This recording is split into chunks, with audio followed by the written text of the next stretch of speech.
Olá! Hoje a gente mergulha numas fontes bem, bem instigantes, né? Hum. Que convidam a gente a repensar umas coisas fundamentais. Uhum. Nossa relação com o divino, a natureza do mundo que a gente vê e aquela briga interna, sabe? Ego, alma e a busca por uma sabedoria mais profunda que parece vir de dentro mesmo. Exato. É um material que provoca bastante. E já começa com um nó na cabeça, né? As Hum. fontes jogam isso logo de cara. Se a gente foi criado à imagem de Deus, por que tanta coisa errada? Imperfeição, egoísmo, sofrimento, parece que não bate, né? Pois é. Ok, vamos tentar entender isso melhor. As fontes não fogem da raia. Elas sugerem que, talvez, a nossa ideia dessa imagem é que tá meio fora do lugar. Sim. Ou, e essa é mais forte ainda, talvez o criador deste mundo aqui, o material, não seja a fonte lá de cima, a suprema, mas sim, como elas dizem, um arquiteto ignorante. Meio pesado isso, né? O mundo pode ser tipo uma construção, uma ilusão bem feita, sabe? Por essa entidade, digamos, inferior.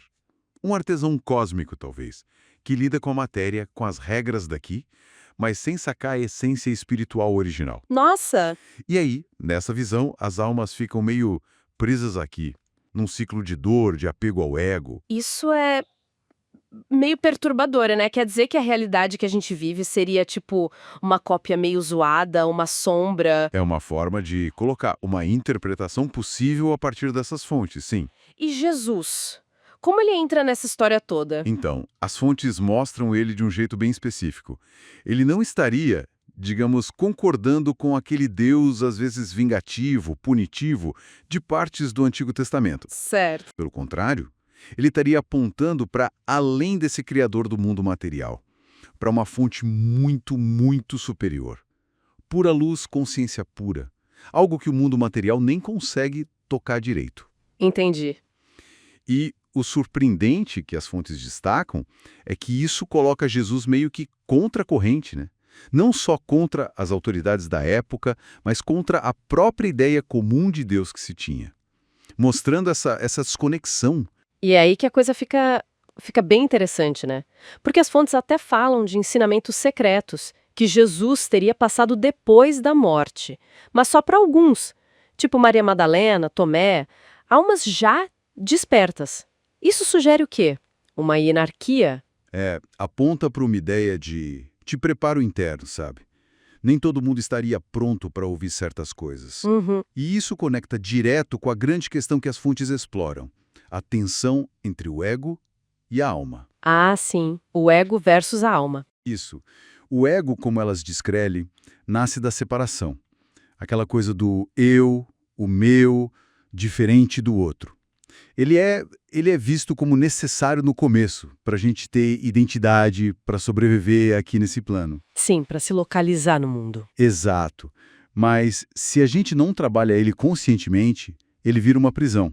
Fica apegado às ilusões, ao controle, à posse. E a alma? Qual o papel dela nisso? A alma seria a obra de arte em andamento.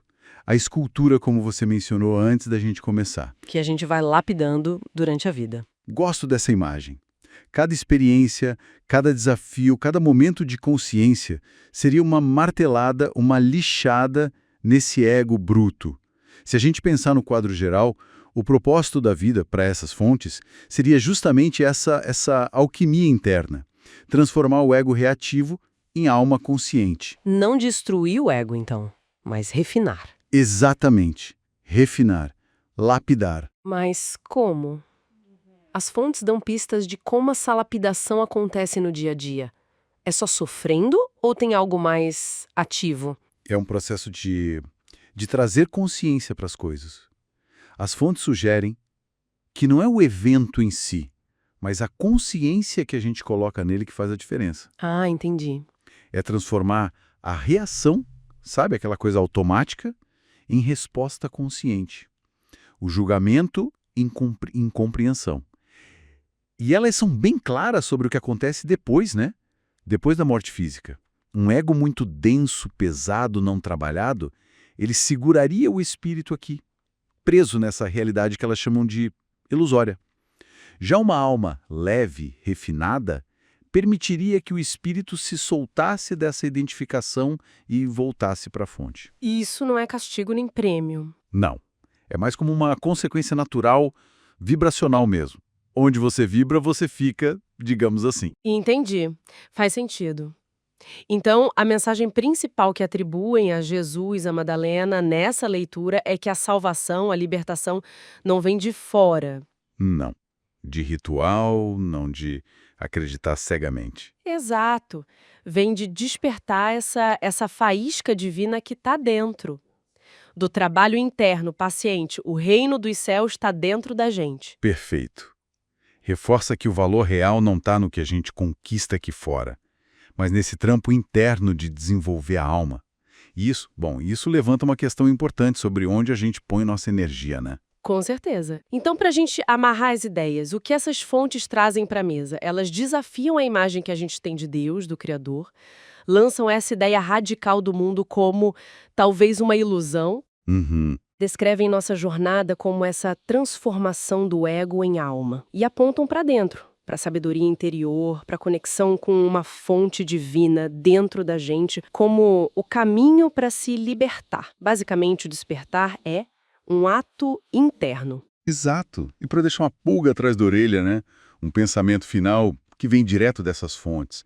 Se a gente aceitar, nem que seja como hipótese, essa ideia do mundo como ilusão, e que o nosso foco principal deveria ser esse trabalho interior, essa lapidação da alma. Sim. Como isso muda, de verdade, o jeito como a gente vê sucesso, fracasso, perda, ganho?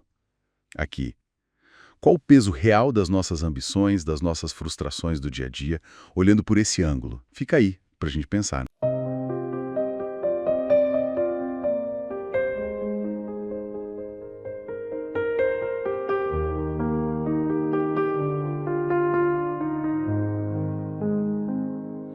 Ya me enteré que te perdiste buscando un lugar, te alejaste tratando de olvidar lo que dentro sigue sin callar.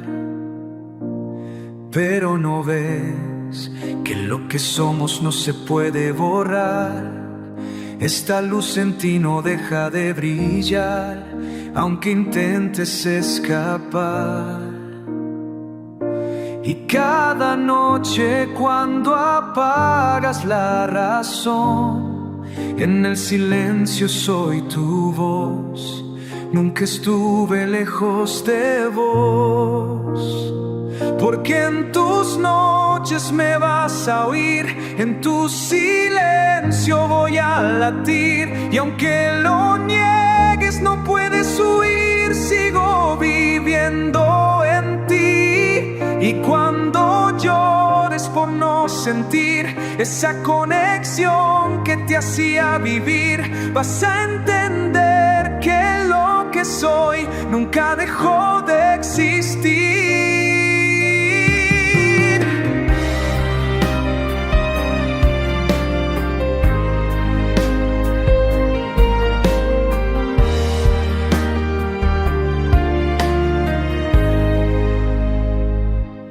Puedo sentir tu luz dormida con miedo a brillar. Tus ojos quieren volver a empezar, pero no sabes regresar. Y aunque abraces lo que el mundo te da, no llenará tu verdad, porque tu alma quiere despertar. Porque en tus noches me vas a oír, en tu silencio voy a latir. Y aunque lo niegues no puedes huir, sigo viviendo en ti. Y cuando llores por no sentir esa conexión que te hacía vivir, vas a entender que lo que soy nunca dejó de existir. Y cuando el frío invada tu interior, recordarás mi calor. Aunque lo intentes callar, soy tu raíz, tu verdad.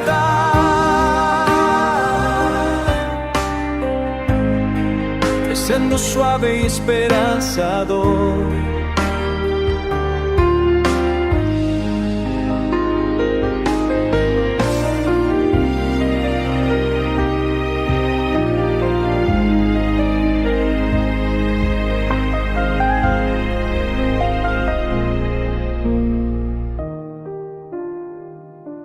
Ya me enteré que te fuiste de mí,